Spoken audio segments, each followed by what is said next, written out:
Hello, people. You're early, which is very nice. So various people will come on and we'll start shortly after 5:30.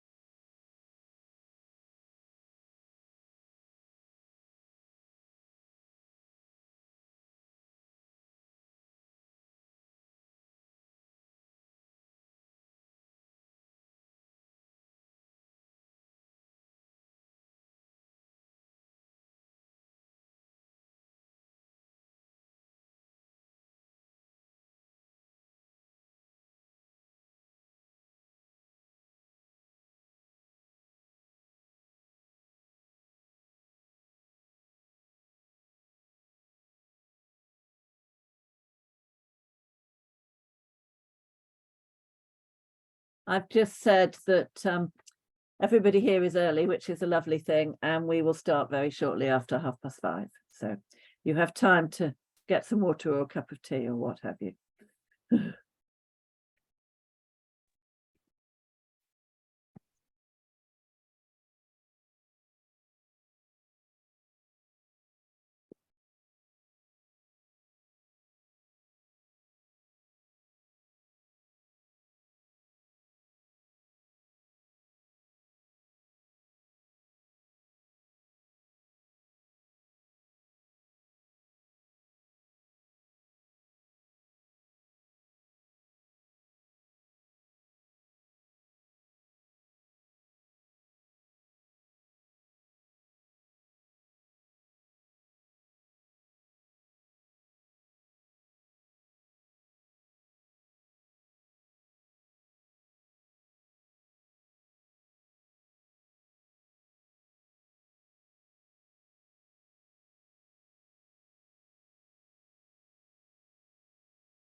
Yeah,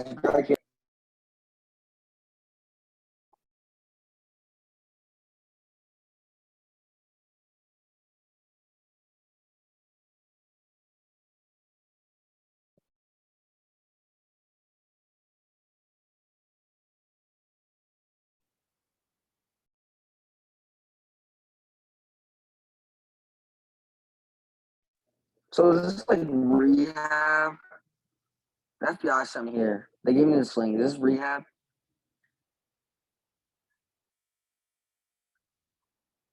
Hello, everyone. We will start very shortly.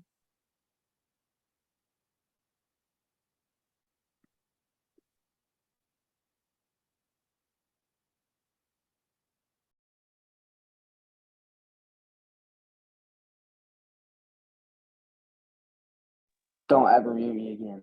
without my permission.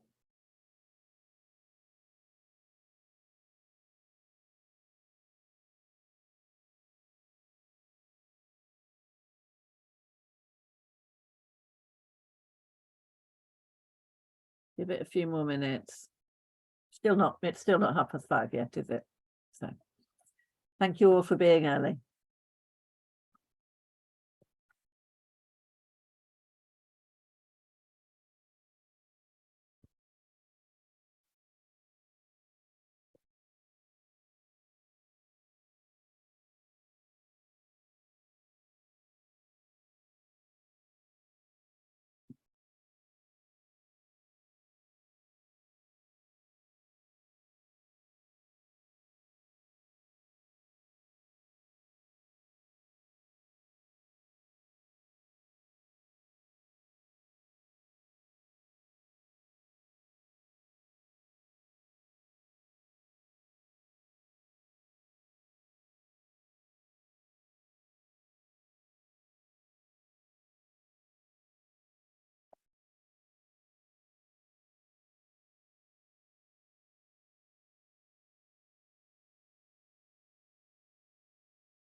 Shall we make a start? Hello, everybody. I'm going to do some introductions anyway, so we're hoping that a few more people will join, but we have a number of people on this call. Welcome. This is a webinar hosted by the Society of Labour Lawyers, and my name is Liz Davis. I'm one of the two co-conveners of our subgroup on housing and levelling up. And we hold a number of webinars, and this is the last in the summer series. This is a webinar on a very exciting subject, which is the initiative by Bristol City Council as a result of a lot of campaigning within Bristol around proposals for a living rent in the private rented sector. And we have 3 speakers who've all been involved in the commission who are going to talk to us about what it's done. It launched, it was set up a year ago, and its report was launched last week, so we're very hot off the press. Just a couple of words about the Society of Labour Lawyers. We are pretty much what you would expect. We are members of the Labour Party who are either lawyers or somehow involved in the law as law students and so forth. And sometimes we're called the legal think tank of the Labour Party, which sounds terribly grand, but we try not to be grand. We do have the chance, which is a bit of a privilege really, to give advice to the front bench, and we publish regularly on law reform. We made submissions to the National Policy Forum. You can see all of those up on our website, which is Society of Labour Lawyers, all one word, societyoflabourlawyers.org.uk. And the housing group in particular has been very active in publishing our proposals for housing law reform, which do involve, we say, a measure of rent regulation in the private rented sector. We say that's absolutely necessary. We also hold webinars like this. As I say, this is the last in the summer, and we're looking to hold webinars in the autumn. And if you want to be regularly informed of these webinars, please do go ahead and join the Society of Labour Lawyers, and you will be invited both to webinars and to the meeting of the housing subgroup if housing is your thing. So you can do all that through our website, societyoflabourlawyers.org.uk. As I say, the Bristol Living Rent Commission set up a year ago, but published last week. And they've published at a time of very intense scrutiny and discontent with the private rented market. We all know that we're living in a housing crisis. Even the UK government, the Tory government, is now abolishing what we've called no-fault Section 21 evictions in the Renters Reform Bill, which is in front of Parliament. It's probably better to describe Section 21 evictions as no reason rather than no fault, because one of the disappointing things in the Renters Reform Bill is that whilst Section 21, 2 months notice for no reason, is to be abolished in England, then the government intends to replace that with mandatory grounds for a landlord to obtain possession from the court if the landlord tells the court that they intend to sell the property, or they intend to move into the property, or have a family member move into the property. And the problem with mandatory grounds is that if that is the case, if the landlord tells the court that that is the case, then the court has no opportunity to consider whether or not it's reasonable to make an order for possession and to take into account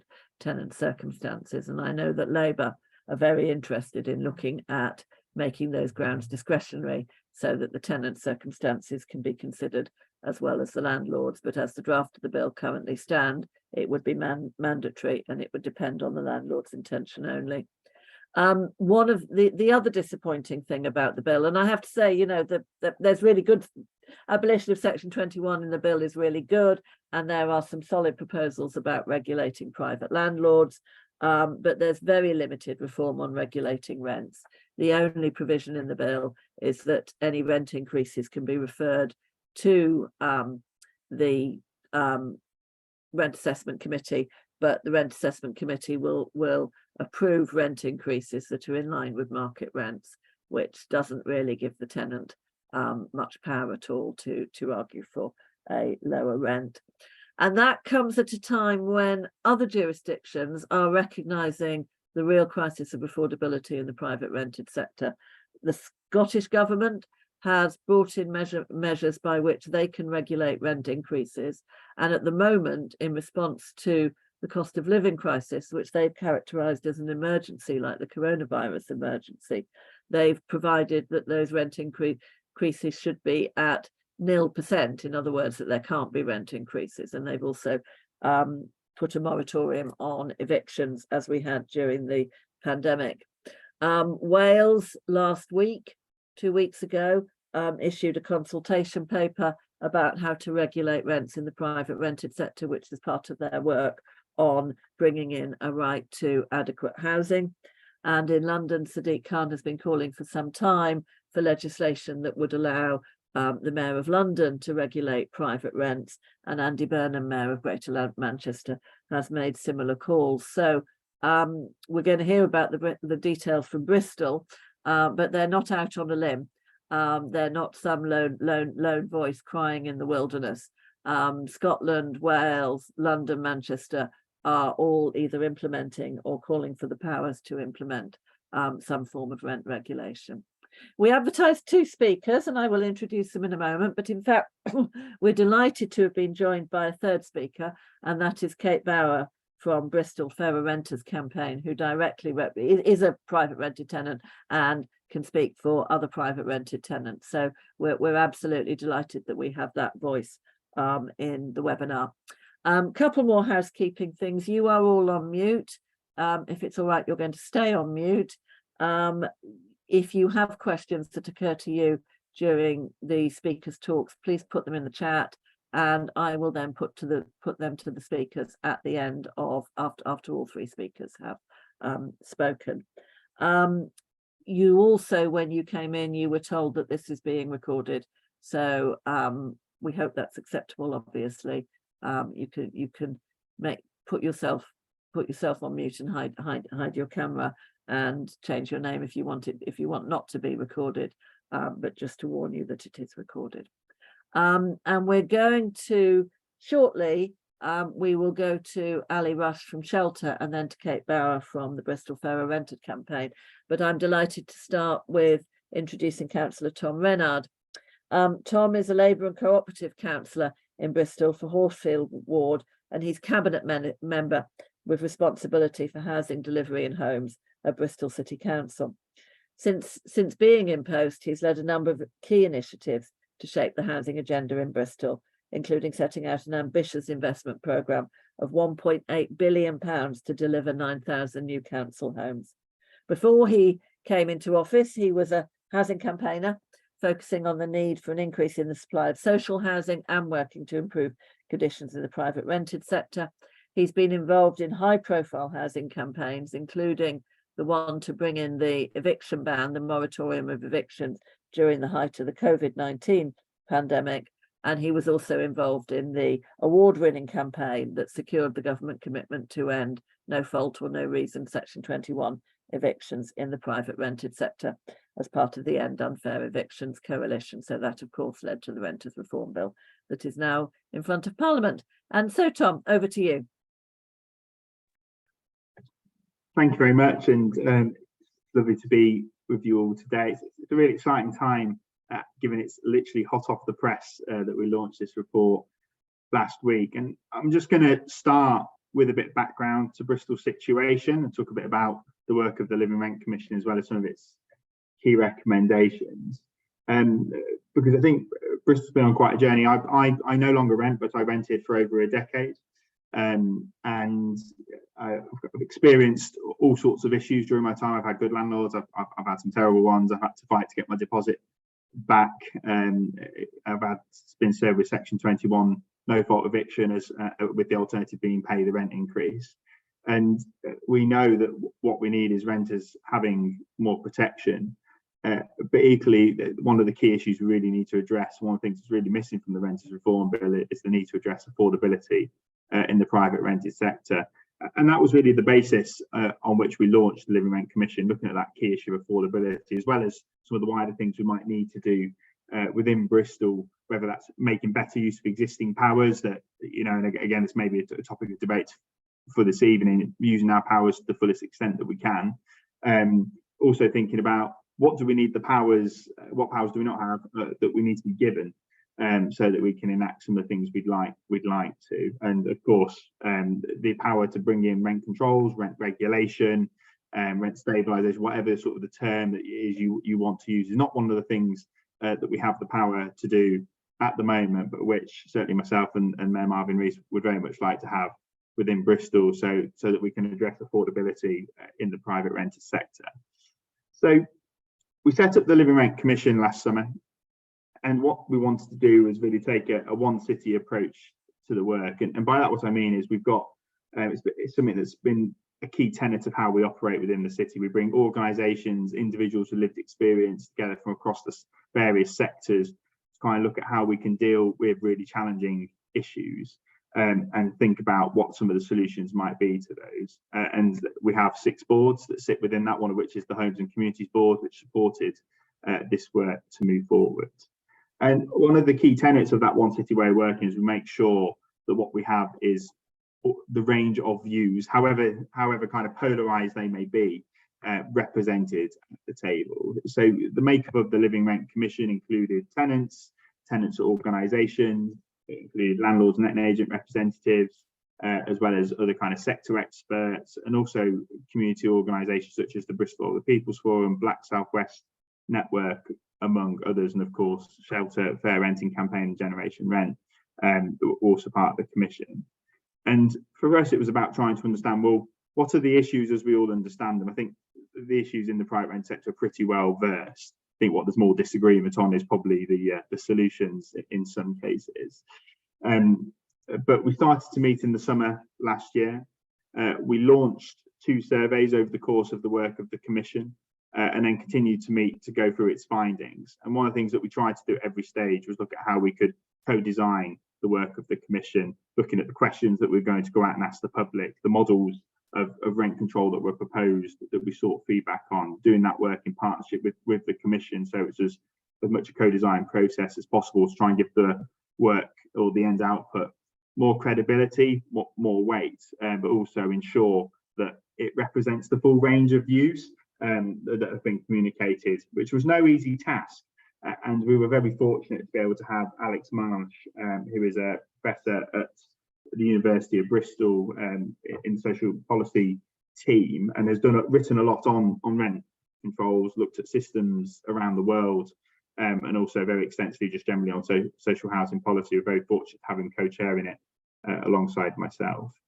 So we met several times. We met, I think, about 6-7 times in terms of considering some of the key topics, and they included looking at what was going on for tenants, and also making sure that we heard from students as well as kind of one of the issues that I don't think has had enough focus up until now as well. So, you know, what's happening within the private rent sector and within student accommodation, and that's one of the things that comes out through the recommendations. We also heard from a range of other sector speakers as well that really kind of gave us a flavour of what they're seeing within the private rented sector. And I think the key conclusion that I drew from it all was it was pretty grim. A lot of what we were hearing about poor conditions that renters were living with. We were hearing about renters that were living in fear of requesting basic repairs, that, you know, and ensuring that the home was up to a decent home standard for fear of being evicted from their home. We had quite a lot of debate around, you know, the extent of enforcement, extent of the powers now, how they're being used, are they being used effectively? And of course, one of the really key topics for us, which formed the basis of the second survey after we had surveyed private renters to understand their experiences, was to look at this issue of rent control.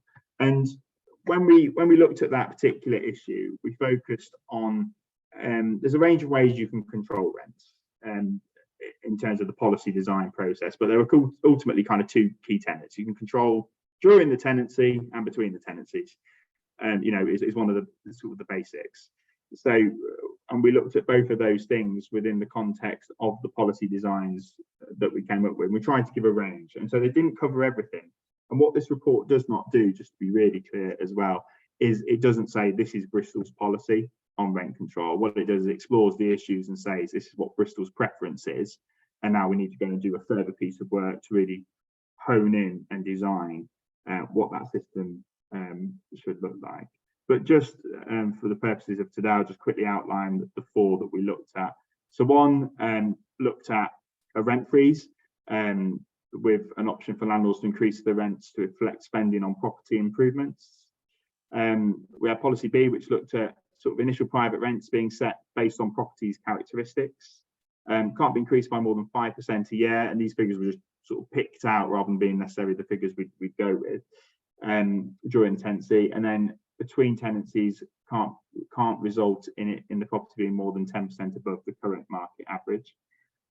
We looked at also a policy C option, which talked about private rents being set at 30% of the tenant's income. This is a measure that's largely accepted as being affordable, including through work that has been done, I think, by the ONS or National Audit Office. And then policy D, perhaps not one of the most popular ones. Landlords are free to set their rents at market rates at the start of a tenancy, but rents could not be increased by more than 3% each year during the tenancy. So those were the 4 options that people could pick from, and also provide us feedback. This was predicated on the fact that, well, if we were bringing a system in. So of course, some responding disagreed with the very premise of that, but we had to start somewhere and ensure that we could get feedback that was going to be useful, and really make sure that the pioneering we were doing with the Commission was able to kind of really set the debate alight, as it seems to have done over the last couple of weeks for various press articles. So what was the outcome of the work of the Commission? I'll talk briefly to rent controls, and then just talk a bit to a couple of the other bits and pieces that came out of the report. Now, it won't surprise to hear you that there was quite a sharp divide in terms of, if you were a tenant, largely you were very pro rent control.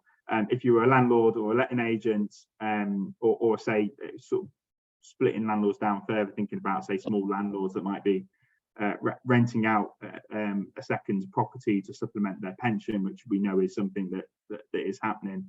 There was not much support for rent control. There was some, but not very much. And what we saw that came out as almost if you were to kind of do a bit more of a democratic system and kind of look at what people's second preferences were and things like that, the thing that came out was sort of policy B being sort of the preferred option overall. However, there was a marked divide, and particularly the tenants were quite pro sort of an income level cap. I think, of course, there's things for us to think about in terms of administration of any system you might try to bring in, which will be that next phase of work. That was what broadly came out. And it's obviously something that we're now campaigning on and have been campaigning on for some time. We've written to Secretary of State Michael Gove. We've shared a copy of the report, and we've written to several all-party parliamentary group chairs as well of various varieties, including the one on private renting, but not exclusively. We've also written to other key stakeholders too, including within the local government associations. I think one of the things that's quite important for me is not every area of the country, even if you just talk about England, is perhaps going to be facing exactly the same challenges and issues. And so, from our perspective, what we want to see is powers devolved to us so we can make the right interventions into the market in Bristol that best meet Bristol's needs. And, those might be a slightly different set of interventions to what's needed down in Devon and Cornwall, or in rural areas up north, or even in metropolitan areas up north. Although I do know, of course, Mayor Andy Burnham has talked about rent freeze and calls for that. So one of the other key things, though, when we're talking about this issue of rent control, it doesn't just sit in isolation, and it's really, really important that we remember that. It's not just about what we're going to do to control rents now, because ultimately what we're doing is treating a symptom of a much wider problem. And that much wider problem is the fact that not enough social housing has been built in this country for decades. And it's a situation that there's a lot of work to do to put right. And I hear often that the arguments people put forward to say, well, I don't agree with rent control. You just need to build more houses. You definitely need to build more houses, providing they're of the kind of the social housing variety and actually going to help deal with the over 1.2 million people that are currently on social housing waiting list. I think Shelter's reported on previously. That's going to take years. That we are not going to be able to click our fingers and suddenly have millions of new homes tomorrow. And so we need to think about what we are going to do in the meantime. And so very much in that vein and linked in with that is the issues of quality of the housing stock. Again, people have talked to me about the Berlin model and some of the challenges there in terms of ensuring the quality of the housing was kept up when they brought in some of the rent control work that they did there. And again, it's something you need to think about. And you also, of course, need to make sure people have got security of their housing situation in the first place. A lot of what we've had happen in Bristol is people are being evicted from the homes, using that kind of Section 21 no fault mechanism, and then the rents being put up. We've got letting agents that have been writing out to landlords saying, hey, this is what you could get if you in the market area for your property, so why don't you charge tenants more? And there's been a lot of that going on. We've now also starting to see bidding wars, which is something that I've condemned among others, where people are literally being bid up to pay more and more and more for the property, or feeling like they have to pay more for the property, or being asked in advance on a bit of paper, what's the maximum you would be prepared to pay. And all that points to is a market that's completely out of control. And that's why we need to do something to cool the market. And for me, it's about having those powers, be able to freeze rents, to design a system of rent control that's going to work for Bristol. But then also make sure we think about some of those other issues and mechanisms. I, like many of my local government colleagues, favour local housing allowance being put back to the 30th percentile. It's been frozen at the 2020 level for a few years. And in that time, what we've now seen is less than 5% of properties, private rented properties nationally, will now be fully covered by housing benefit. And so if your position is to be one which thinks about, well, we've got a ballooning housing benefit bill, which we do, tens of billions of pounds every year spent on housing benefit. I think 10%, if that, spent on affordable housing, building new affordable housing, at the same sort of at that rate. We've clearly got our priorities wrong. And again, it's about treating those symptoms. It's something I favour, but we've really got to deal with some of the wider issues as well. And those are your two key options: control the rents, freeze the rents, local housing allowance, putting it back up to that 30th percentile. Those are kind of what I see as your main brakes that you have to be able to put on the market. So just to talk briefly to a few of the points of the report, I want to make sure we allow some time for questions and discussion towards the end. We focused on a few other aspects within the report. One of those key aspects within the report was around management and standards. So we had a really good look at what we're already doing around enforcement within the city. And I think the general view is that we're doing quite a lot and it's really good. However, we need to go further, and there are some specific things within it, particularly around the point at which we serve a formal improvement notice, which I know is something that we've discussed that we need to look at doing more on, and which we're having discussions internally about at the moment. We've also done work to bring in licensing schemes. We're going to be out to consult on the licensing scheme later this year as well. And again, one of the things with the Renters Reform Bill I'd quite like to see is the Secretary of State's approval for a selected licence scheme over 20% of either the geography or the houses seems ridiculous. You know, why is that the case for that when it's not the case for additional licensing for small houses in multiple occupation? So being able to bring licensing schemes forward is something we want to do, and want to make sure we're not got one arm tied behind our back whilst we're trying to do that. We've also done work as well through just trying to change council policy, and so prior and while during this work was going on, we tabled 2 golden motions by the Labour Party last January and this January, focused on improving experiences of private renters, including formally backing rent controllers as something this council wanted to explore, and ensuring also that the report comes back later this year for a debate at full council to see what the other parties are saying on it. We also did quite a bit of work in the one last January, looking at no DSS discrimination and wanting to do more around getting that banned. It's an absolute abhorrent practice. I think it's quite hard to pin people down that are doing it as well, because often, you know, the issues we've now got is affordability checks. However, you know, we're really pleased that off the back of the work we've been doing in Bristol, that is now forming part of the proposals in the Renters Reform Bill to ban no DSS discrimination. So it's good to be seeing that moving forward. And then just on a couple of other areas before I make way for colleagues, there was quite a bit about looking at information. You know, do renters know their rights? Do landlords know their responsibilities? Are we doing enough? What could we be doing more to make sure that all groups are aware of their rights and responsibilities, how to challenge, who to get in contact with when you need support, both in terms of advice agencies, but also within the council as well. Think about how we present information, make it easy to access. You haven't got to go through, you know, 10 clicks of various website pages to find it buried down the back somewhere.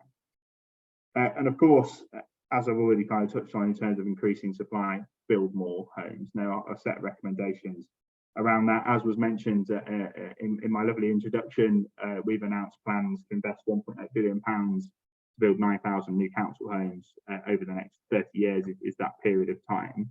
And that's our commitment, as well as working with registered providers across the city that have affordable housing grants and the Affordable Homes Grants Programme to get more social housing built in the city. But we are in a backdrop as well that has seen interest rates soar, that's going to cause issues in terms of those market sale homes that help to cross subsidise some sites that come forward.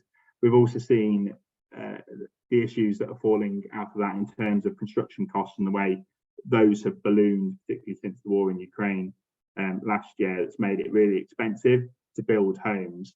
And you know, one of the things that the Local Government Association, one of the topics this week at LGA conference, is looking at housing, some of the issues there. And you know, we need a much simpler regime of pots of funding to be able to get more homes built quickly and cut away a lot of the red tape.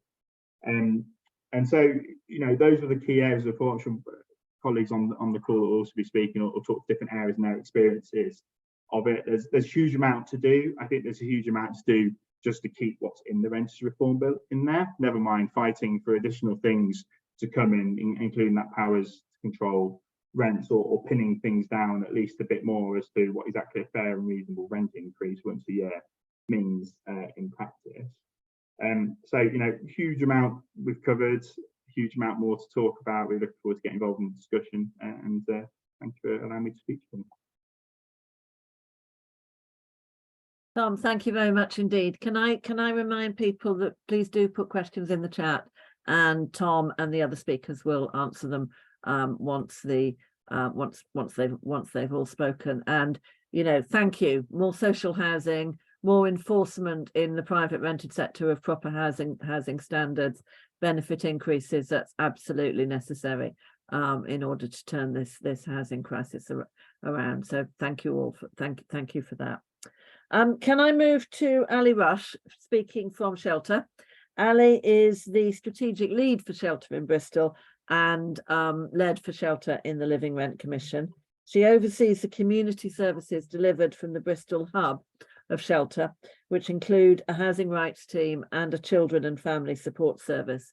Before she came to Shelter, Ali worked for St Mungo's for 10 years in a number of roles, including outreach for rough sleepers, high needs hostels and women's domestic abuse services. So she's absolutely been out there on the front line. And now in Shelter, she's responsible for leading Shelter Bristol local work on the private rented sector and the urgent need for greater prevention. And I should add that, of course, Shelter was the legal team that did the no DSS cases and got a number of judges to agree that they were contrary to the Equality Act. And we do need to see that put into the Renters Reform Bill. It's not there explicitly. It's supposed to be part of the so-called property portal. So we need to see it explicitly. But all power to Shelter for having done that over the last few years. So over to you, Ali. Hi, everyone. Yes, so that's me. I'm Ali. I'm the strategic lead for Shelter Bristol Hub. We were really pleased to be offered the opportunity to take part in the Living Rent Commission as one of the agencies on the advisory board representing tenants. So the reason we were really keen to be involved is because the work of the Commission is very much strategically aligned with everything that we're doing at Shelter anyway. So as most of you will be aware, Shelter nationally have been very influential in campaigning around the private rented sector, but particularly around the need to urgently implement the Renters Reform Bill. But in parallel to this, we've also been campaigning at a local level to reform the private rented sector in Bristol specifically. So this is actually one of our 3 main community priorities, and there is a real focus on empowering and equipping the local community to fight poor standards as well as discrimination in the private rented sector. And we do this not only through our casework and our legal advocacy work, but also through providing rights awareness sessions out in the community, and also to other professionals, so either those who are working with certain community groups or just with other professionals working in the housing sector generally. It's also worth acknowledging at this point that it's very much thanks to the work of the Fair Renting campaign that we chose the private rented sector as one of our priorities, because they were able to, through all the work they've done, offer us a lot of insights into just, the scale of the issue and how much tenants in Bristol really are struggling. So just a special shout out to them, and you're fortunately going to be able to hear from them very shortly. So yes, the work of the Commission, as I said, is very much fitted with the work that we were doing anyway, and we really felt that we were in a position to be able to include a lot of evidence and insights into all of the issues that were being discussed at the Commission. So as Tom said, it was kind of split into 2. We were partly looking at affordability, and obviously the main purpose of the Commission is to look at rent control, but it also has to be discussed in parallel with insecurity and disrepair in the private rented sector. But in terms of affordability then, and what we were able to feed in, I mean, I don't really need to tell anyone this, everybody is well aware, everywhere the rents are skyrocketing, but in Bristol it is particularly bad. So the rents over the last 10 years have risen by 64%, and this is twice as fast as people's incomes. So when you consider the fact that obviously local housing allowance has been frozen since 2020 levels, and in just the last few years the rents have shot up so much, it's not difficult to see why, families on a low income or benefits are kind of disproportionately affected by a lot of these issues, as well as some other groups who I'll talk about later. But the cohort that we see the most in the Shelter Bristol Hub is this cohort of women with families on low incomes and benefits. And I read a council report not so long ago that included a statistic saying that there was only 1% to 2% of properties in Bristol that actually fall within the local housing allowance rate. So really, it's become almost impossible for families on benefits to be able to identify or sustain accommodation in the private rented sector. really, this was kind of one of the main things that we wanted to be heard as part of our evidence submission, is the fact that there really is a link now between the problems in the private rented sector and homelessness. It really is driving homelessness. People are being evicted because they can't afford to pay their rent, and they're having to go and make a homeless application. So the council's frontline homelessness services are really under a lot of pressure. Since before the pandemic, there's been an increase of 87% of households presenting as homeless. So that just goes to show you what the council's frontline homeless team are dealing with. And largely this is all to do with the issues around the private rented sector. People end up getting offered temporary accommodation, which we all know is no longer temporary, and they end up getting stuck there. And what this means is that new people presenting as homeless have nowhere to go. So the council are having to place people in temporary accommodation that is completely unsuitable in a lot of the time. We work with a lot of families who have children with disabilities, autism, who are being placed in hotels, B&Bs or studios where they're all sharing one room. And there's not really much of a realistic prospect of them to be moving on from there, because obviously this is where all of the elements of the system kind of overlap. And as Tom said, we've got a dire shortage of social housing, which we know is really the only affordable housing by design.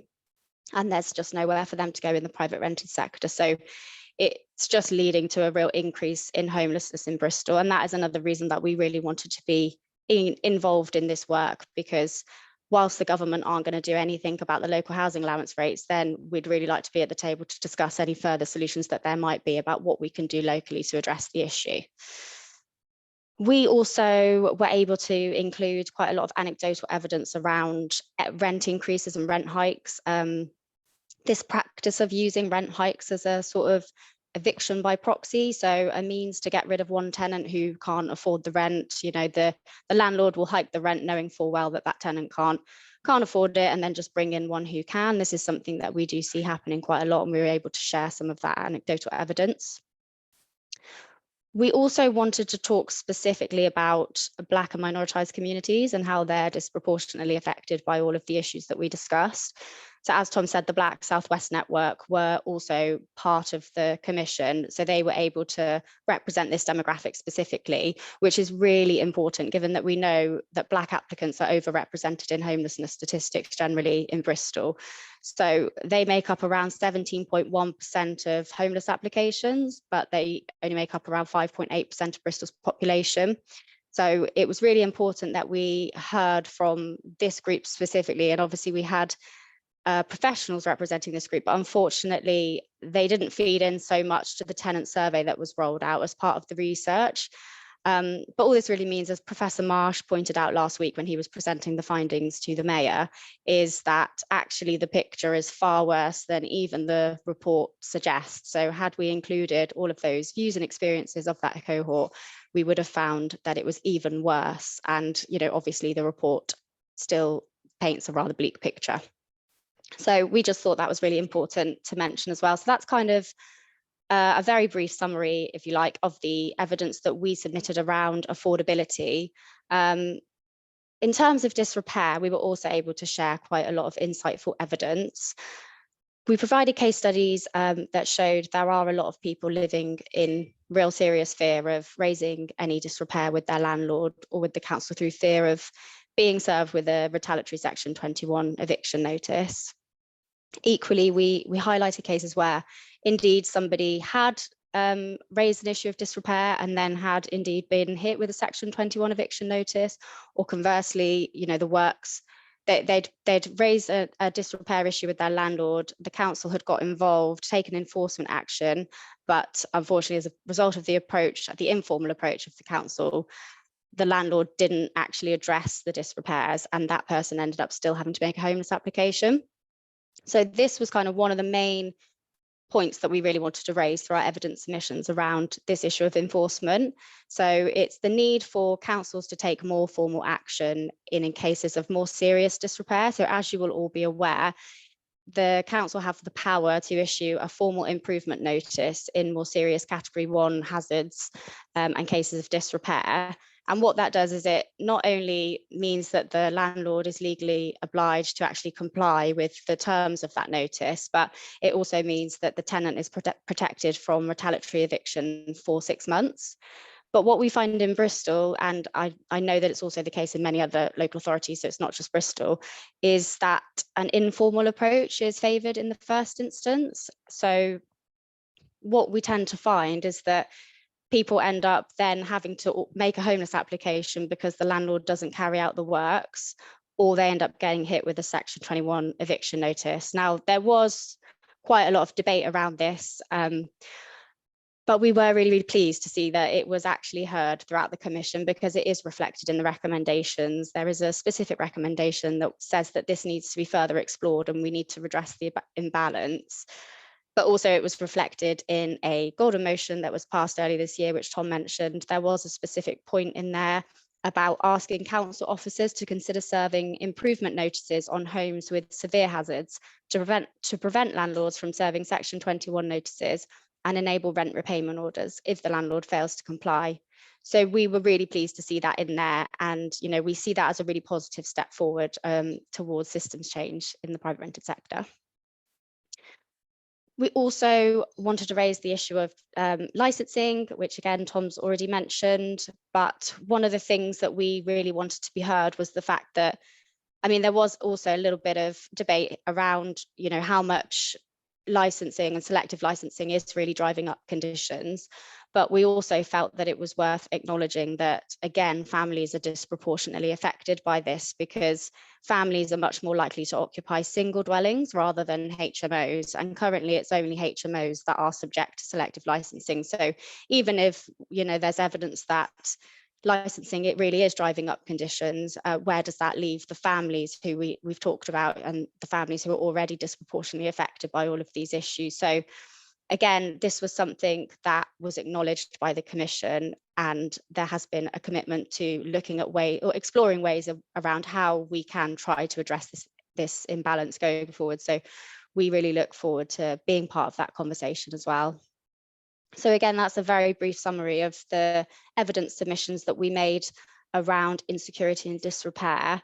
So in terms of the kind of next steps and what's been achieved by the Commission, I think what all of this work shows is that despite the fact that there were some conflicts of interest throughout, mainly between, landlords and tenants, but also sometimes the tenant groups and the council, but it really did provide a really good opportunity for further collaboration around how we can improve the experience of private renters in Bristol, and how best we can share knowledge and circulate information about renters' rights.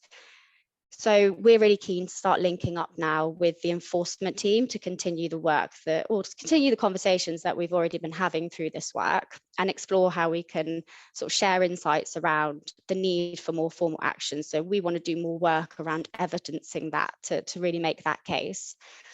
And we're also providing feedback for the enforcement team on resources that they're developing around renters' rights that they want to circulate.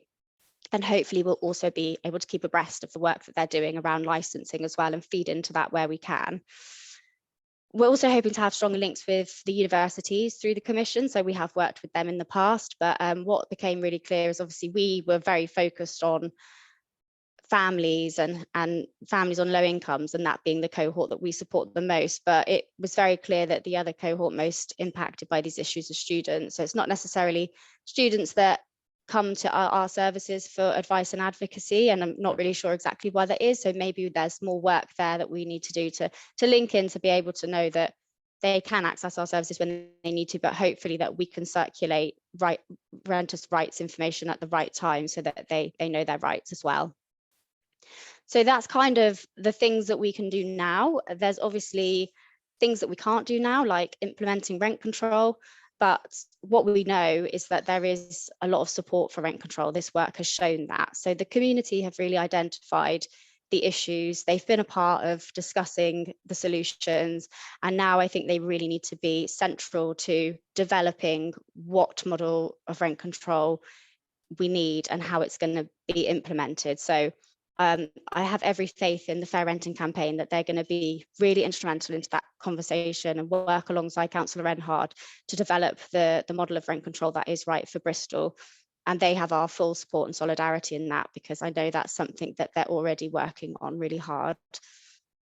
And yeah, the important thing now is just really to keep the pressure on MPs to continue to garner support for this work in Parliament. It's very much ongoing, but I'm really excited to see what the next steps will be and what can be achieved and how this work might be replicated elsewhere. But yes, we were really, really pleased to be able to feed in. So thank you to Councillor Renhard for the opportunity. And yes, thank you for inviting us here to talk today. Absolute pleasure, Ali. Thank you very much. And thank you for mentioning retaliatory evictions, which is one of the things that, weak though the law currently is, because as you say, it only applies where certain notices have been served, etc., etc., it is at least still there, and it's not replicated in the Renters Reform Bill. So when Section 21 goes, then retaliatory eviction goes.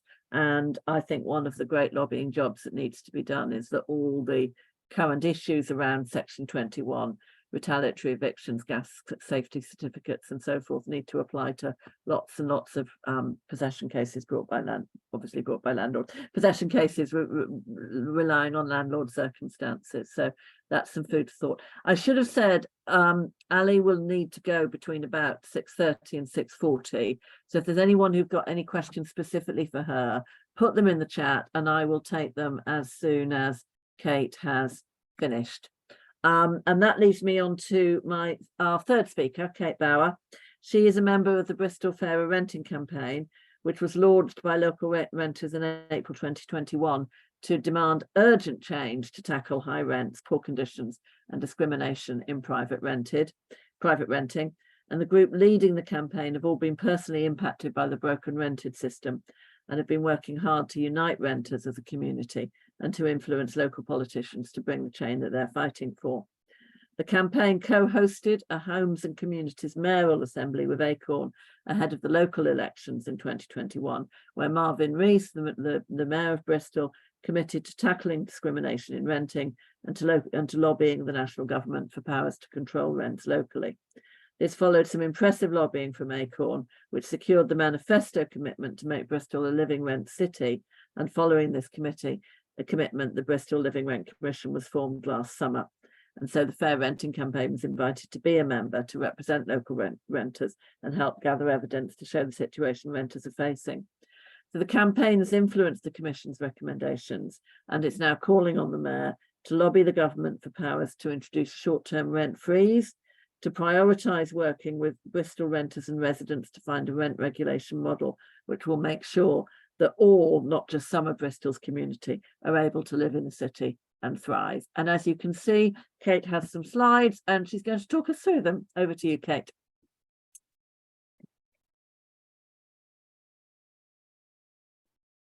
Hi, thank you very much for inviting the Fair Renting campaign to join the talk today. And thank you, Tom and Ali, for your talks. I'll be talking a bit about situation for renters, then what we've done as a campaign, and then it's a bit of an argument bit because I'm passionate about it at the end. So yeah, may I start with Owen's quote, which would be the next slide. Owen, who was one of the renters who helped launch the campaign, said, and it sums up the state of renting really, he said, when you're private renting, there's a real feeling of powerlessness. Your agent decides to put up your rent, refuses to return your deposit for the wrong reasons, or never comes round and does repairs. It's a broken system that allows those who have the power to take the wrong decision or exploit or discriminate.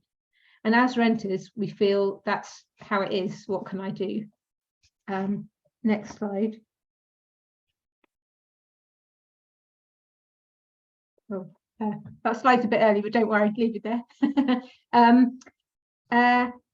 Yeah, after I was given notice on a bedroom I was renting a single room, and I looked for a place to live, and of the 100 rooms available to let in Bristol, only 7 could I afford. 6 of these excluded me because of my age, and the only remaining room in the small print stated no DSS. I'd paid my rent in full and on time for about 20 years and had great references, but ended up moving in with friends of friends who had their house on the market into a room that I would have to vacate just to get vacate again just a few months later. For each renter, it feels like an individual battle. You don't you feel like you're just on your own. It's you versus the landlord, you versus this, all the adverts, you versus the letting agents. It's very isolating. And when I was invited in 2020 to join what became the Bristol Fair Renting campaign, it was shocking to find out how many were going through the same experiences. As we talked over Zoom that winter, 3 key issues kept coming up, and they became the basis for our manifesto. The first one is that rents are too high. Private rents are out of control. One renter in our campaign, Lucy, had to move home in February this year, only to have the rent in her new home in St George increased from 650 to 950 within 3 months of moving in. She's now in her 3rd home this year. She says, it's frightening to think that I could be priced out of Bristol if I have to move again. Next slide.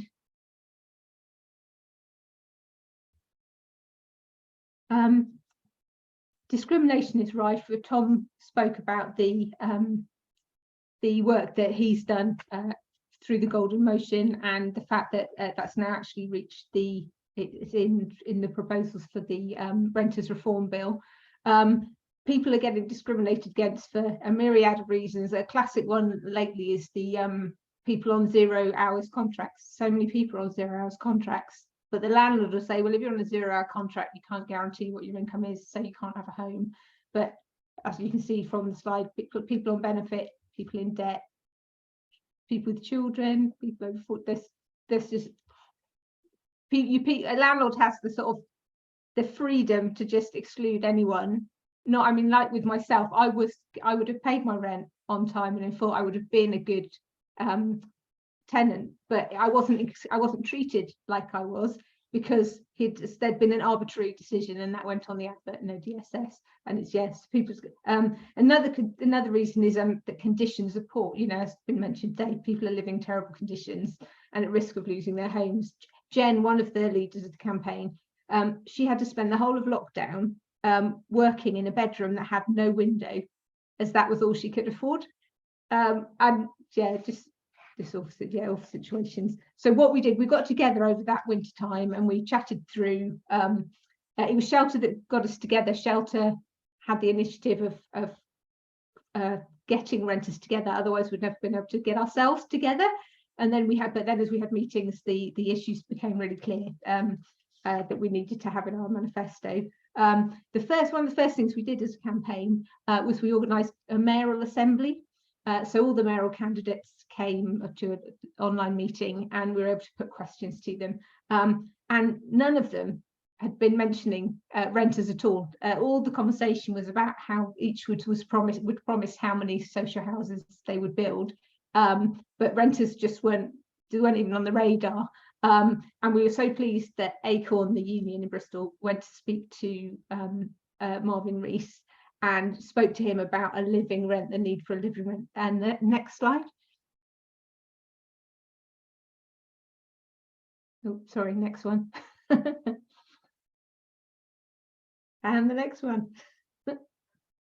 Yeah, there we are. And yeah, so Marvin said, this is bottom right, you can see the screen. He made a commitment on his manifesto to campaign for the power to introduce rent controls to make Bristol an affordable living city. And that was such a breakthrough, because not only were renters being talked about, but someone wanted to do something about it. And it sort of started to feel like things might be achievable, whereas prior we were just like a voice, but you felt like no one was going to listen. So that was yeah, that was our first thing we did. The next one was oh yeah, and then after that Marvin got voted in, which was great. So that meant so we asked if we could see Tom, because one of the first things that Marvin did was to appoint, one of his first appointments to the cabinet was to appoint Tom as the housing and house provision. Sorry, Tom, losing my notes to your official title. Cabinet member for housing, delivery and homes. So we went to see Tom, and again, we didn't know what kind of reception we were going to get and how it'd be. And really early on in our conversation, Tom said that he himself was recently a renter and knew what it was like to be at the end of a Section 21 eviction, and And yeah, as we spoke, it was just great because all the things that we were talking about, Tom had been thinking about, and fairly early on, we did discuss about discrimination, and he'd read about what Oxford were doing, and Oxford had a motion had gone through the Oxford Council addressing discrimination. So he was able to see what they'd done, and then we were just so pleased that Labour only have so many like golden motions a year, which it means that their issue is going to get talked about and then voted on. It won't get sort of sidelined or anything. And they used one of those for renters, and it wasn't just the Labour, the Greens were really pro. And I just get to my notes because we were amazed how many councillors, Claire from the campaign, she went along to speak, and we were amazed how many councillors stood up and shared stories. Now, these weren't stories of people in their wards that they were representing. These were actually their personal experiences of renting, and it was all across the room. And you just had councillor after councillor. Some of it was recent, some of it was less recent, but the amount of them that had actually themselves had an awful time as a renter was amazing. And the motion was passed by 40 out of 47 councillors that voted, 40 supported the proposal, which was really great. And then Marvin and Tom invited us and Acorn to host a renters summit. And this was the first, it's kind of like the preamble to the Rent Commission, because it gave us a chance to gave people all across Bristol the chance to book in and join in and be part of the conversation. And it was just really great that renters were being listened to. And the sort of Living Rent Commission, for me, felt like it kind of ran on from that, because we'd heard some voices at the Renters Summit, and we said, no, we want to hear more voices, and we want more official kind of bodies to say what they're experiencing. And so, yeah, so a couple of months after, we had the Bristol Living Rent Commission, and we begun by sharing the experiences of the organisations, the actual sort of commissioners, the organisations they represented, and producing written reports. Then we invited further organisations in the city and private renters themselves to report, and heard some awful stories from the private renters. And meanwhile, Alex, who Tom mentioned, I know Scotland have had issues because they've tried to get things off the ground, but they haven't had the necessary data to state their case. But Bristol Council paid for Professor Alex Marsh to be co-chair the commission, and they funded a team of geographers to actually go through all the data for us.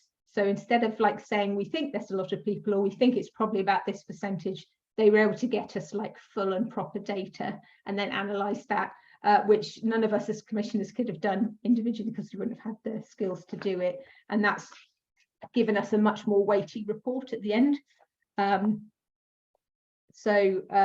Yeah, things that came out of the commission, renters' experiences, 40% had experienced a rent increase in the last year, 19% had had 2 increases in the last year, and 16% had had 3 or more. Half had to pay rent in advance, separate from any deposit, had to pay in advance to secure a property, and over a quarter had to compete with other tenants and pay more than the advertised rent to secure a tenancy. I don't know if it's the same term used across the country, but certainly in Bristol, that we call them bidding wars. It's just if the rent's high enough when they ask it, but when people are competing against each other, they've been encouraged to bump it up and up. And again, the Bristol Council they're quite determined that this is something they don't want in the city, and they want to discourage it, and they're in conversation with letting agents. I know Acorn, the union, have done a lot of chatting to letting agents also. Here we are. Yeah, so that's the chart for how many people have had their rent increased. In a response to the commission report, the Bristol Fair Renting campaign recognises the time it may take to devise a workable rent regulation model for the city. And on that basis, we're calling for powers to initiate an immediate rent freeze to halt the spiraling of rents, because they have been going up and up and up. As Ali said, they've gone up by 64%, whilst wages have gone up by 32% in the same time. So there's no way that renters can keep up. Thank you. And we had a comment from, sorry, I've written your name down. I think it's Ali. We had a comment, sorry, one of the audience asked, what are we doing? What's the response to Liz Nandy's comments? So I was going to leave that till last, but go ahead. Yes. Well, it's in my talk anyway, so someone might answer better. Yeah, go with it. But I thought I'd mention it. So Liz Nandy last September said that she wanted to give local authorities the power to freeze rents, telling the party conference that doing nothing is not an option. And what we'd like to say is doing nothing is still not an option. Just because the economic situation has worsened and landlords find themselves with higher mortgage costs, we can't desert renters and say what's happening to them doesn't matter for now.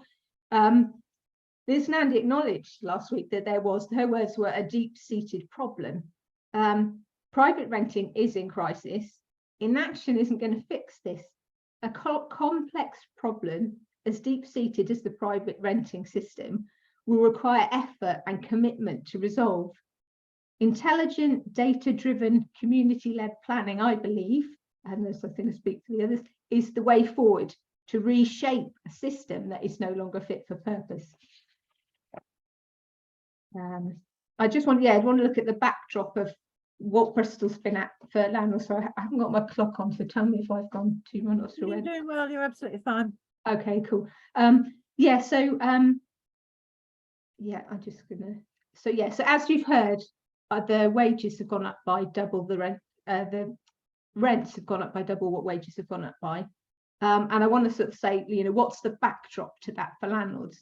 Well, through those 10 years, prior to 2021, where the figures are for, mortgage interests were low. So they never went above 4%, and for a lot of the time they were at 1%, and even at a couple of points, I know that the bank interest rate was 0.5%, but mortgages were low.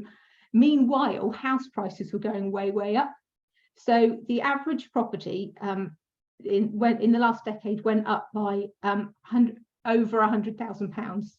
I think the actual figure was 68% increase. So if you bought a house there, 10 years later, you'd gain 68%. We can't keep blaming the market like it's an amorphous blob. It is unregulated and uncontrolled, and that's why we're in the situation that we're in. The market has fostered the right environment for wide-scale profiteering. The gain has been to the landlords and the loss to the renters. We need to continue the consultation, continue delivering. Oh, sorry, wrong bit. Yeah. So also, the issue used.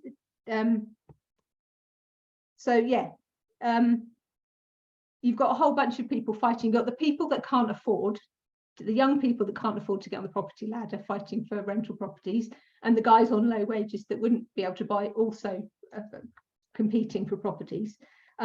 So whilst landlords have been adding to their portfolios with buy-to-lets, younger people starting in perhaps the same place those landlords did don't have a hope of getting on the property ladder. There's a massive disparity between the renters and the landlords. We need to continue the consultation and continue devising a workable plan. Profiteering has been considered the norm. There's an idea that so long as the market lets us get away with it, good economics is for us to charge the highest possible rent, and we need to change that. Where landlords can't be persuaded to keep to a decent working business model, but instead hike up profits at every opportunity, where they equate the size of profit as the measure of success, with no consideration for their tenants' financial situation, we do need to step in. In Bristol, neglect is widespread. Poor standard homes, landlords not responding, harassment. 2/3 who responded to the survey said they had issues with the landlord. If landlords are unwilling to provide a decent service to their clients, what we are seeing is a cavalier attitude. Yes, we can't say this is every landlord. There are some great landlords, but their prices aren't satisfactory. The 38% of people don't have mortgages, and yet they're still hiking up their rents whenever they can.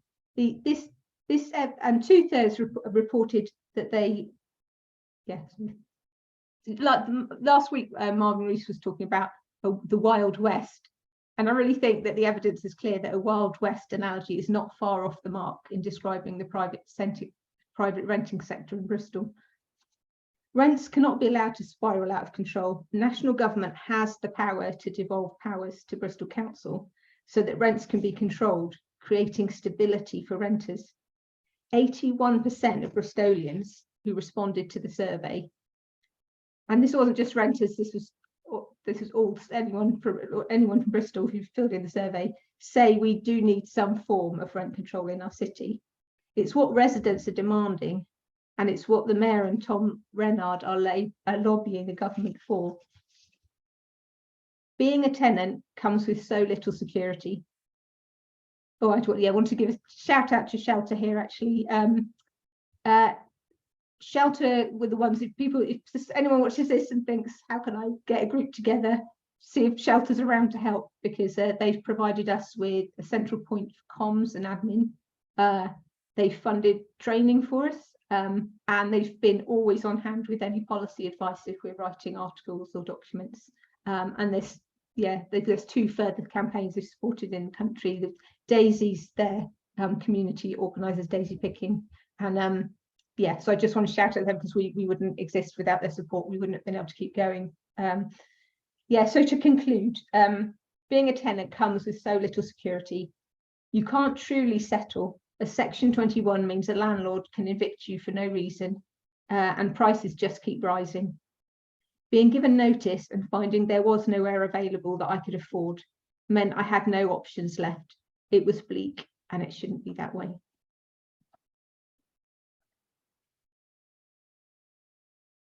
Oh, sorry, I forgot to say, you can find us up on all the So in the chat, there'll be ways that you can contact us and read our blog. There we go. It's just there now. Great. Brilliant. So yes, absolutely. In the chat, there are 2 links. The one that Daisy has just put up is the link to fair renting, and further up is the link to the text of the Living Rent Commission document itself. So do take a note of those links.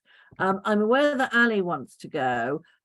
She just had a massive shout out to herself and her colleague Daisy from Kate. Thank you to that. Ali, do you want to comment on the Lisa Nandy question? Lisa Nandy said last week that rent controls would be a sticking plaster to the housing crisis, and was rejecting the idea that Labour should bring in that sticking plaster. It won't surprise you, Tom, to know that I'm going to ask you about Lisa Nandy in a bit, but let's start with Ali, since she has to go. Yeah, so at the moment, Shelter nationally have been very much focused on implementing the Renters Reform Bill as it stands and ensuring that it's implemented in full without any dilution. So in terms of going further and calling for the specifics of rent control as an organisation, a policy hasn't yet been developed on that, but that's not to say that it won't be. What we are really keen to do is just support the community to fight bad housing themselves and identify the solutions to the housing crisis. And as far as I'm concerned, the people of Bristol have spoken quite clearly that they're in support of rent control. So this for us is something that we're also supportive of, if that's what the people of Bristol have identified as a solution to the housing crisis. But yeah, as I say, Shelter nationally are yet to kind of develop their policies and comment on the specifics of rent control. Thank you very much, and we'll let you go. Thank Tom, you. I'm sorry I have to go. Thank you very much. It was lovely. thank you for joining us. Thank you. Tom, before we go to Lisa Nandy, there are a number of quite what you might call technical questions in the chat, which I have just lost brilliantly. And I think you probably are best placed to answer. So the very first one was then answered by Jamie putting in an extract from the Living Rent Commission. The first one was category B the most popular amongst overall respondents and also the most popular amongst tenants, or was category C the most popular amongst tenant group? And what the Commission says is policy B was not the most popular option for any single group, but it's the second most popular option for every group. So could you tell us what the tenants wanted? So tenants wanted policy C, which was linked to like an income linked form of rent control. So that was what tenants favoured overall. But as we say, as we go into the policy design phase, we will look at that. I think with any sort of system that we develop as the policy, I think what we're saying earlier is we need to look at the administrative burden of running it and of facilitating it. How is that going to be done? I mean, to get rental data, I know even for this report, they spent a lot of time scraping the information off websites that are advertising properties. Some of the other challenges you got in around that broader data picture. That's probably a conversation for another time. Yeah. Thank you. And I'm just going to stick with you until we get to Lisa and Andy for the moment. I hope that's all right, Kate. Andrew asks if consideration has been, this is very much a question for the council, consideration has been given up to tightening up Section 106 agreements. Many companies can use private viability assessments to reduce their commitments to over affordable housing. Whilst there's a balance to be had with company profits, then is there something to be said about tightening up Section 106 so as to help boost housing stock together with the work done by local authorities and registered providers, stroke housing associations?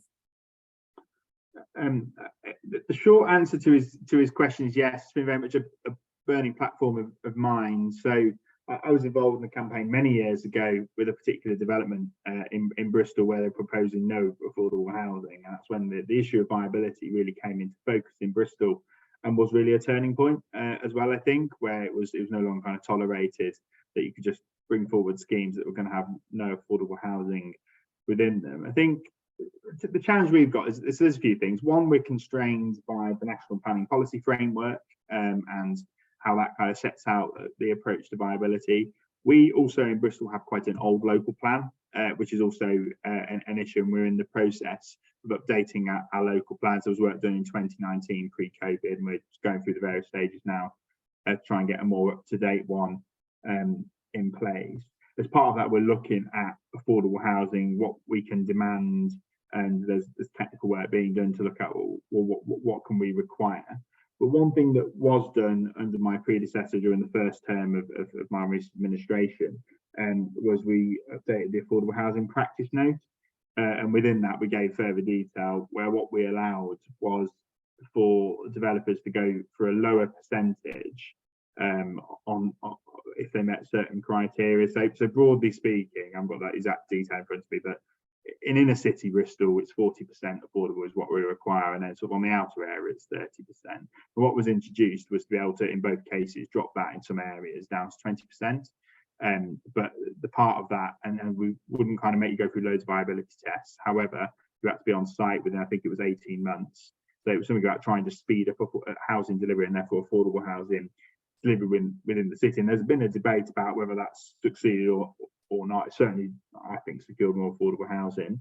And there's been a challenge with some really contentious sites. I think we try and be a brownfield first administration, and by that, we're very much focused on sort of complex brownfield sites, but they've got more cost involved with decontaminating the land and just making sure it's ready for development. And so, the challenges there, I think those challenges have become more acute as we've gone on. So we've got very robust, if you're going under 20, there's quite a robust, regular set of viability assessments. What we try to do is negotiate to get as much affordable housing as we can. And the thing that's quite important as well, just around this, so Section 106 agreements or secured affordable housing through the Section 106 route can't, at the moment, you can't use the grant funding or things like Homes England's affordable housing grants programme as a contribution to get that. You can do it on the non-Section 106 secured affordable housing. So for some, it's about, well, how do we get to the number, and does it matter whether it's Section 106 secured or not, and that's one of the things we've been looking at. So we have got schemes that are coming forward, particularly with some of our housing association partners, in some cases 50% affordable housing, 100% affordable housing. Of course, what do we mean by affordable? And that includes, you know, shared ownership, as well as social rent, and as well as affordable rent. And just for clarity, for affordable rent, we don't accept the national definition of 80% of market rent, Right. because that wouldn't be affordable in Bristol. So we say it must be a local, fully coverable local housing allowance, or below it when the rent's set. All right, I'm going to ask you one more question, which is back to the Commission, and then I want to open it up on the Lisa and Andy question. So this is actually two questions from one questioner, from David Watkinson. Did the Commission consider applying the assumption of no scarcity of housing, which is what was contained in the Rent Act 1977, to the setting of rents, that you could use under option B? And the second question is, what body would be setting the rent? Local council, committee, tribunal, what? Yeah, I mean, on the first question, I'd have to take that away and come back to you, so I give you the right answer. But on the second one, I think this comes into the policy design phase of really thinking that through. You know, what body would be setting the rent, and on what basis, as well, do you use things like the broad market rental areas that are covered? So it's something that we need to bottom out. And I think what I would come back to is that what's going to be the most effective way to do that as well. So what's most effective, and then enforcing it, because I think one of the other models that one of our local papers, Bristol Cable, looked at France, and one of the issues they've got there where they brought it in is enforcement, of actually ensuring that the regime's then enforceable. So you've got to think about that. What's the body that's going to do it? I think local government, being slightly biased as a local council, I think has a role to play in doing that, but it needs to be properly resourced. And so I think you have to really think through some of these models to make sure that they don't become an administrative burden and cost a fortune to then administer. And it's okay, so who then coughs that up? Do we expect the landlords to also cough up for that as well? And so you just have to kind of think some of that through. I think that'll be a really interesting thing we need to unpack more during the policy design phase in Bristol. All right, and then opening it up to the bigger questions. Lisa and Andy said that some form of rent controls would be a sticking plaster, very different to her previous public statements. She also said that helping mortgage people with mortgages, mortgage debtors would be inflationary. Comments, Tom first, and then others. I mean, just say briefly, I've tried to study what I could find online of what has been said and reported about those comments. And I think that the bit that I recall, obviously there's what a politician says, and then it's how it's reported on social media can often be two wildly different things.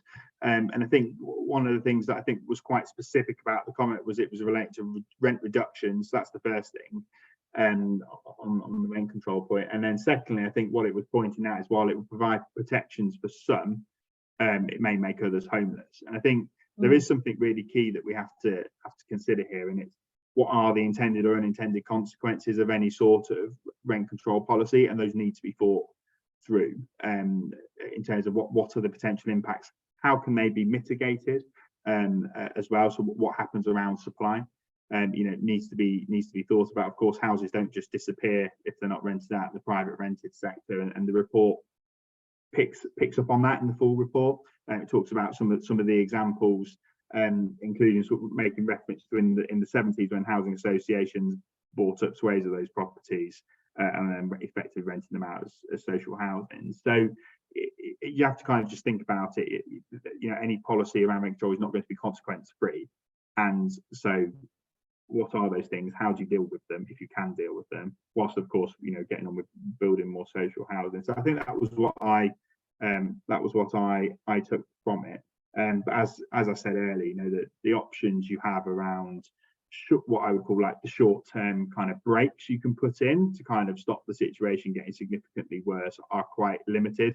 I'm sure there are probably other ones that I've not thought of, but I see them as either that kind of rent freeze or rent cap approach, or local housing allowance going back up to 30%.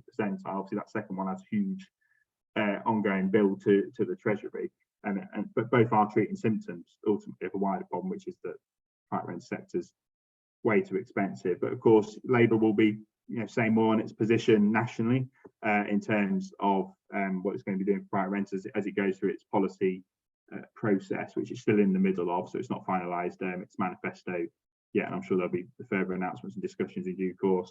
I'm sending the report to everyone and sundry to kind of get people to engage with it. I'm really keen to have the conversation, but it's got to be one as well where we look at all aspects of these issues. What happens to some of those buy-to-let landlords who are using it to prop up what is quite a poor pension when you compare us with other countries in Western Europe. So there's a lot more to do on the issue, and I think I didn't take it as a complete U-turn, and that's how it was presented in social media, but I don't think that was what she actually said.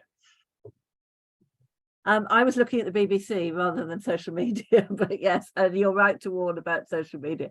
I should say that the Society of Labour Lawyers put a detailed submission into the National Policy Forum in March, which I'll send you, Tom, which included obviously an emphasis on building social housing, but as you started your contribution with, knowing that would take time and therefore calling for a form of rent regulation. We weren't at all as specific as the Bristol Living Rent Commission, but a form of rent regulation in order to manage the private rented sector, pending that. And interestingly, on the same day that Lisa Nandy made her speech, Andy Burnham made a speech, I think actually the day after, but he released it the day before, and he was talking about using compulsory purchase powers in Manchester to buy up not just empty properties, but also properties that were in a severe state of dilapidation and disrepair, and bring those into public ownership. So I thought that was very interesting. Does anyone else want to comment? We're in a Labour Party meeting, although not everybody here is a Labour Party member. There was no requirement to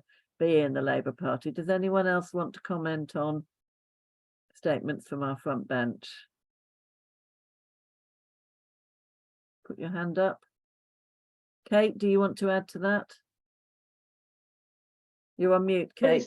If I don't think it was probably to ask Tom a question, because he's obviously read it better. So when she said rent controls would be a sticking plaster, I took from that she wasn't even going to give any time consideration or look at how they might work. Have I read that wrong? It was if I'd read it as a whole, would it have been more positive?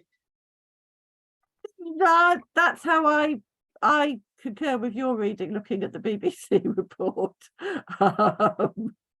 I'm afraid, yes. I mean, one way through might very well be the way that, again, Tom, you introduced us with, in terms of, and Kate, you said, in terms of giving powers to local regions, thus reflecting the sort of disparity in private rents around the country.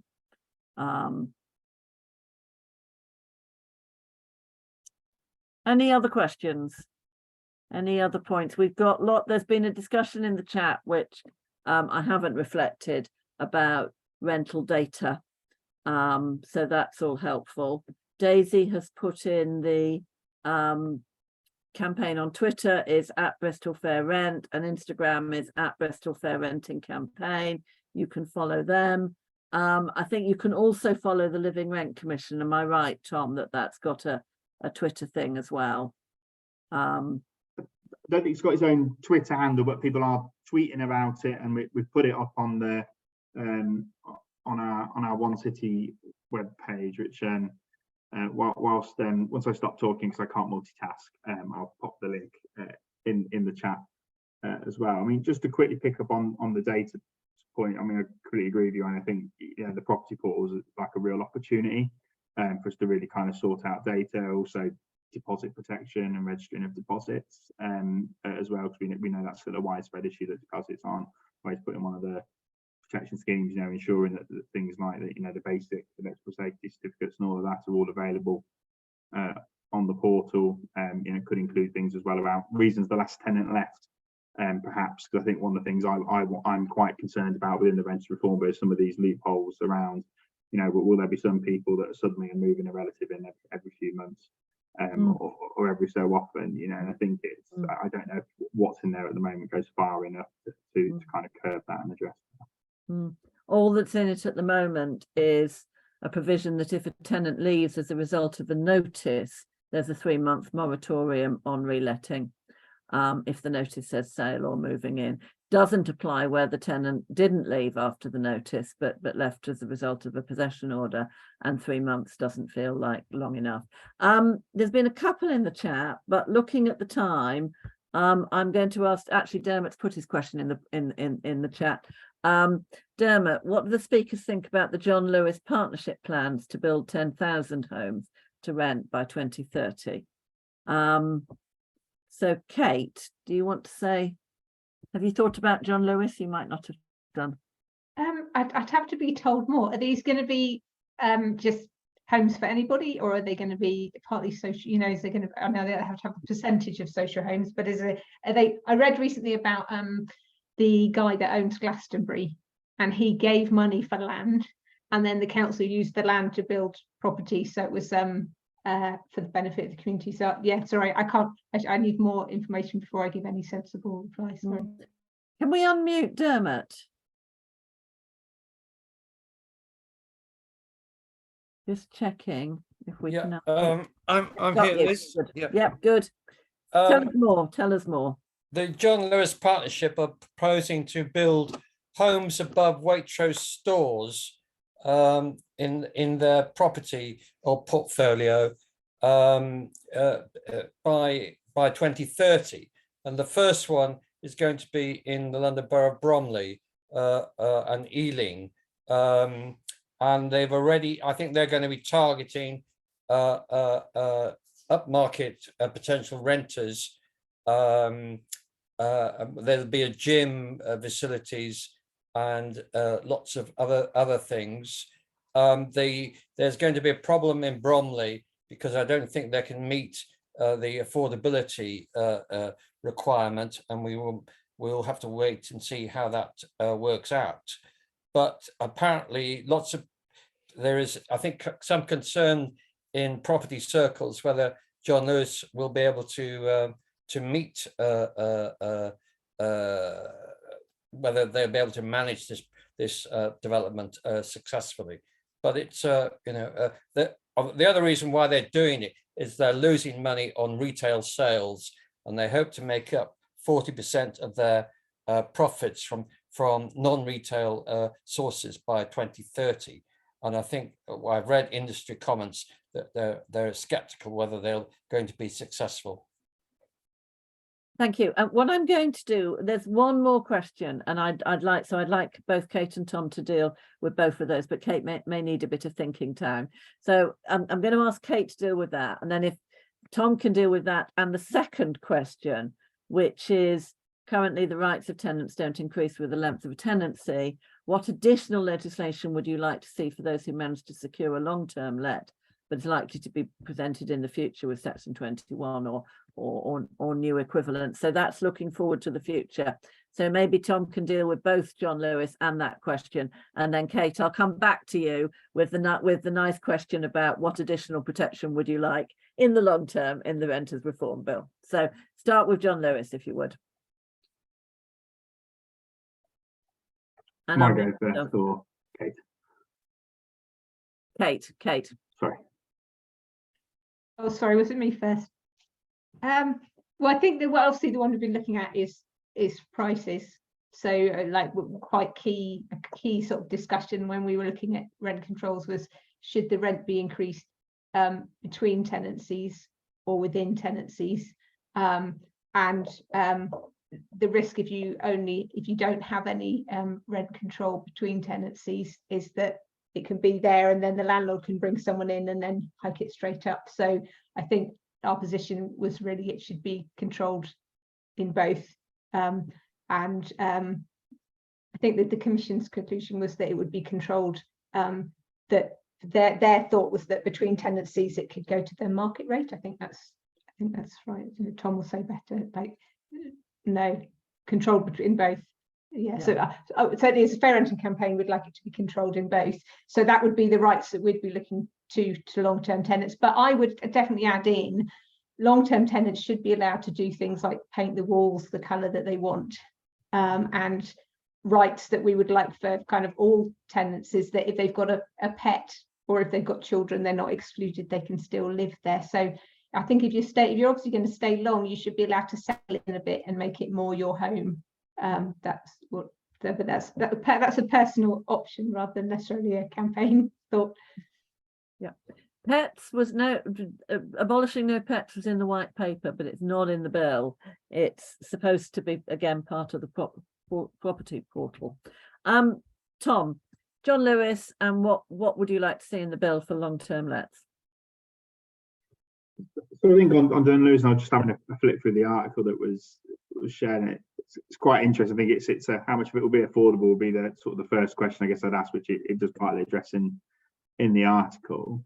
I think there's a lot going on kind of around like build to rent as a sector, and it's growing at quite a fast pace. There's also registered providers that are setting up as for-profits rather than the not-for-profits, housing associations that we're used to having. It's going to be interesting kind of how that impacts the market, the types of homes that they build, the affordability of those homes, and it's something that I think there's work to do kind of around legislation and national planning policy framework to make sure that I think the everything keeps up. So I think, you know, it's, if you've got to provide affordable housing, it shouldn't really matter what type of housing you're building. To me, you know, if the requirement's 40%, then for me, I think it should be consistent. So, you know, 40% of a build to rent, 40% of a market sale, kind of whatever those are, we need to make sure that I think the work is done to kind of catch those regimes up, or those policy areas up. So I think that's the first thing I'd say. And I think second thing I'd say, specifically looking at John Lewis and that point as well, in terms of building above their shops, I think we need to think about how we use land effectively. And I think, you know, we need to think about how we can encourage more mixed use. And I think particularly, you know, when we talk about high streets, sort of decline of high streets, some of the work's going on to regenerate high streets, and, you know, how the focus has shifted away from kind of sort of typically just going there to buy things. It's, you know, it's more about kind of experiences and sort of that social side now. You know, what are those opportunities? It's a question we're asking ourselves as we look to kind of regenerate central Bristol. So all the area around, there's been proposals launched for Debenhams store, which again will retain ground floor uses for either for retail or sort of non-housing uses. So I think there's a lot to think about, because how do we use land effectively, particularly in cities like Bristol, where we're actually hugely constrained. We don't have loads and loads and loads of land to build loads more new houses on. We've got a few kind of good sites like Hengrove Park, which we're bringing forward, and of course we're bringing forward as a council through our council and housing company. There's we can build a lot more affordable housing. We're getting to 50% at least in that regard. So I think it's quite interesting. On the second point, I think for me, I think there's a broader question there about whether those rights should accrue over time, or just be the case from day one. And I think that would be the kind of the thing I'd be thinking about. You know, I think you need to make sure people feel like it's a home of their own, you know, and are able to kind of do more work, like is the case in parts of continental Europe. You know, there's a lot more you can do to the house that you're renting. So, yeah. Thank you. And Annie has pointed out in the chat, which is of course right, that the bill abolishes fixed term tenancies, so landlords won't be allowed to let for a specific period, 6 months, 1 year, 2 years. All tenancies will be open-ended, but of course the length of the tenancy will depend on whether the landlord subsequently uses one of the landlord possession grounds based on landlord circumstances, which will still be no fault. So there is ongoing work to be done about the Renters Reform Bill and No Generation Rent and the Renters Reform Coalition, and a lot of the private rented tenants groups are lobbying like mad. Please do lobby MPs of any political colour, because Labour is interested in picking up these ideas about how they can reform it. And obviously Tory MPs need to be told that private rented tenants have a voice and a vote too, and can exercise their vote at the next general election. That's important. So please do lobby. The Bristol Living Rent Commission, as I said at the beginning, fascinating piece of work. If you the easiest way to get hold of it, we put the links in the chat, but also if you Google Bristol Living Rent Commission, it comes up immediately. There's a lengthy and very detailed report, and then a very accessible executive summary, which I suggest you start with. I did. And can I, those of you who are not members of the Society of Labour Lawyers, do think about joining us, and you will automatically get invitations to our next set of webinars, which will be in the autumn, and to join us in various subgroups, including this one, the housing law subgroup. And can I end by saying thank you very much to Kate from Bristol Fair Renting Campaign, to Alison from Shelter, and Tom from Bristol City Council. And I think you've massively enlightened us about how a living rent would work. So thank you all very much indeed. We can't clap, people are clapping, thank you. It doesn't have the same impact as a physical meeting, but there you go. I hope you can feel the claps and the applause coming through your computer screen. And I hope to see some of you again at forthcoming webinars in the autumn. Thank you all very much indeed. Thank you. Bye-bye.